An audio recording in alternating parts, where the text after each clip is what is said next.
Assalamualaikum warahmatullahi wabarakatuh. Perkenalkan, saya Ria Gita Farsa selaku moderator pada hari ini. Perwakilan dari kelompok Neonix dengan judul Peretasan Data pada Aplikasi eHAck, Ancaman Keamanan Cyber di Tengah Pandemi COVID-19.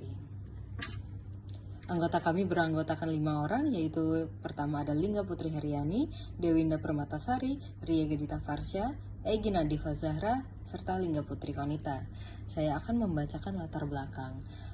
Latar belakang dari kasus ini yaitu aplikasi Electronic Health Alert Card yang biasa disebut eHAck adalah aplikasi yang dikembangkan oleh Kementerian Kesehatan Indonesia dengan tujuan untuk mempermudah pelacakan kesehatan masyarakat selama pandemi COVID-19.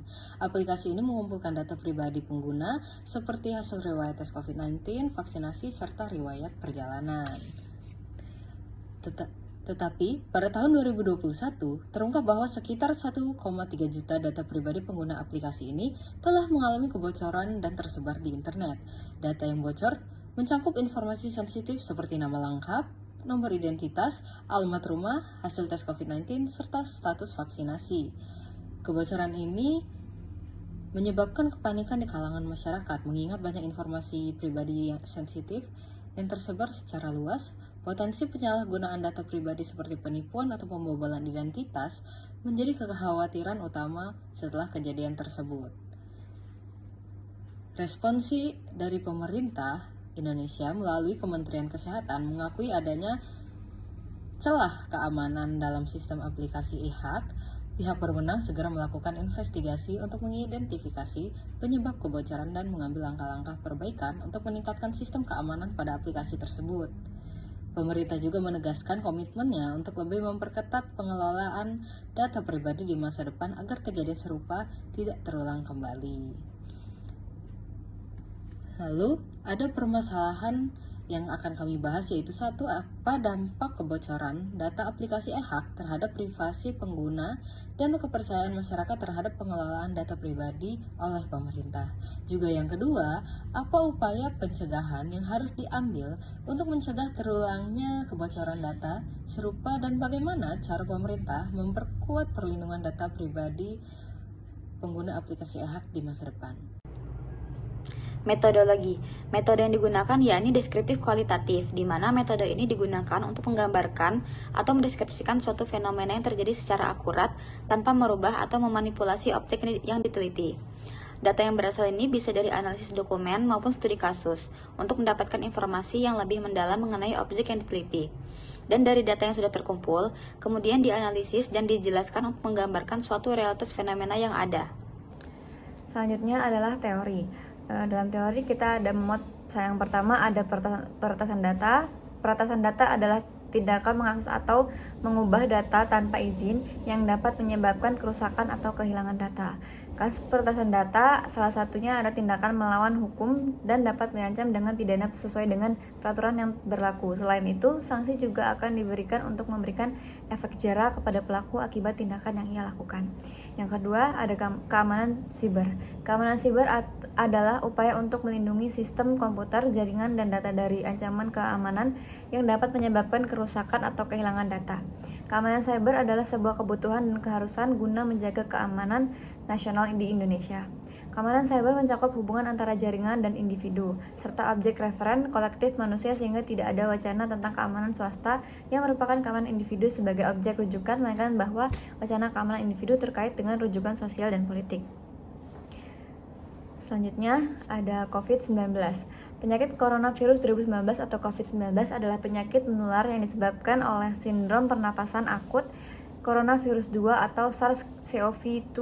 Penyakit ini pertama kali diidentifikasi pada Desember 2019 di Wuhan, ibu kota provinsi Hubei, Cina, dan ini menyebar secara global, mengakibatkan pandemi karena virus corona tahun 2019 sampai 2020 yang sedang berlangsung.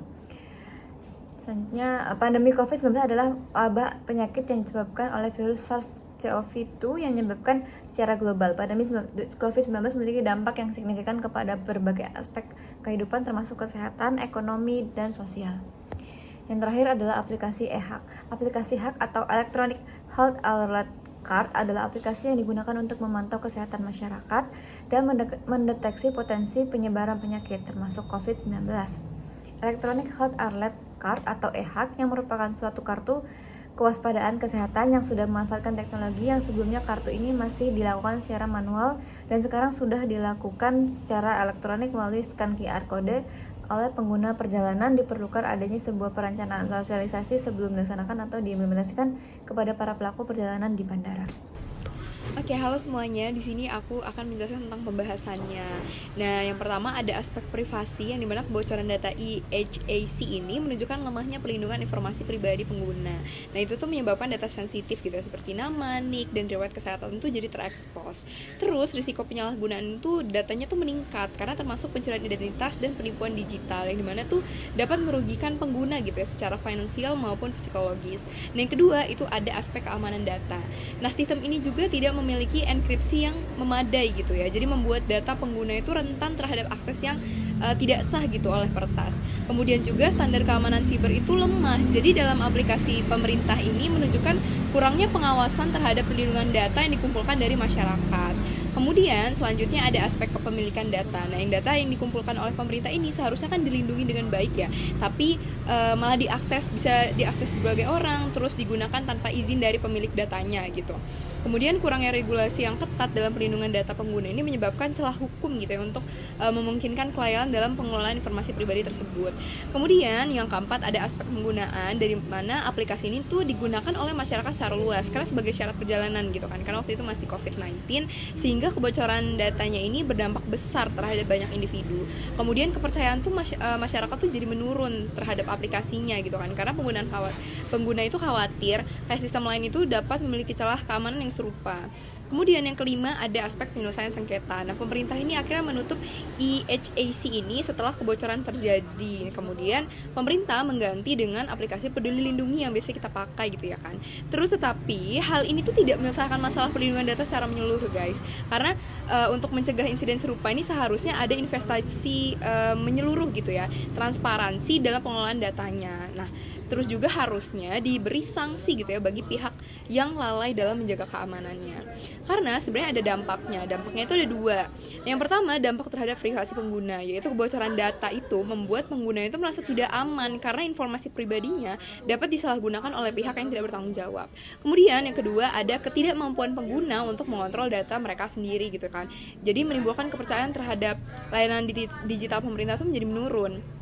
Kemudian yang kedua itu ada dampak terhadap kepercayaan masyarakat terhadap pemerintah. Nah, kejadian itu menurunkan kepercayaan gitu ya masyarakat terhadap pemerintah dalam mengelola data pribadi secara aman dan bertanggung jawab. Kemudian masyarakat menjadi lebih waspada dan ragu dalam menggunakan aplikasi pemerintah yang dapat menghambat implementasi teknologi digital untuk kepentingan publik di masa depan. Karena kita udah masuk ke era modern yang dimana nanti pasti banyak banget teknologi-teknologi yang ada di Indonesia sendiri gitu.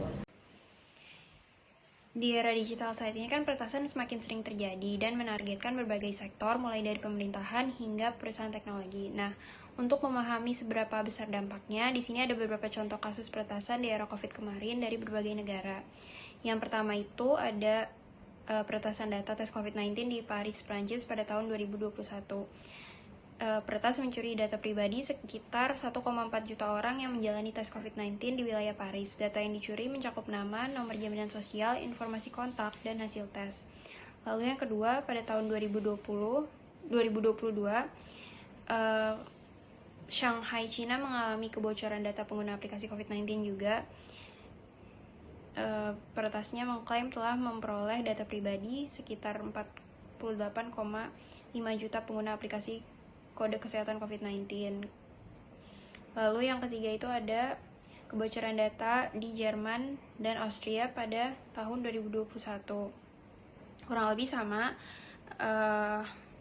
mengalami kebocoran data juga. Lalu yang terekspos juga sama, nama, alamat, tanggal lahir berupa data pribadi. Selanjutnya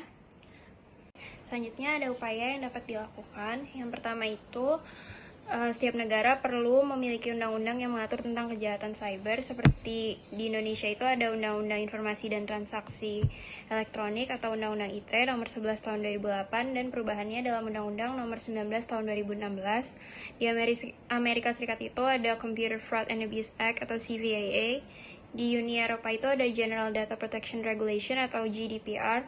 Lalu yang kedua, menggunakan teknologi forensik digital untuk mengumpulkan bukti dan mengidentifikasi pelaku kejahatan cyber.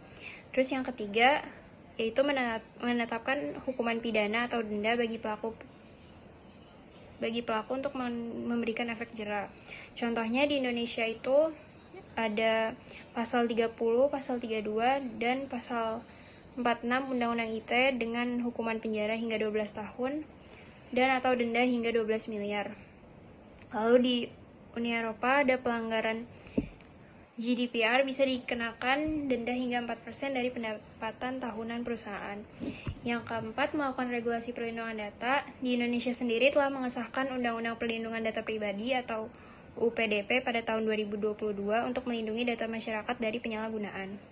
Lalu, yang kelima, bekerja sama antar lembaga dan negara untuk menangani kejahatan cyber lintas batas negara. Contohnya Interpol dan Europol bekerja sama untuk menangani kejahatan cyber lintas batas negara. Lalu ada Budapest Convention, merupakan perjanjian internasional yang mengatur kerjasama global dalam menangani cybercrime. Lalu yang keenam, memberikan informasi kepada masyarakat tentang cara melindungi diri dari serangan cyber. Yang ketujuh, perusahaan atau institusi wajib melaporkan serangan cyber kepada otoritas terkait untuk memitigasi dampaknya.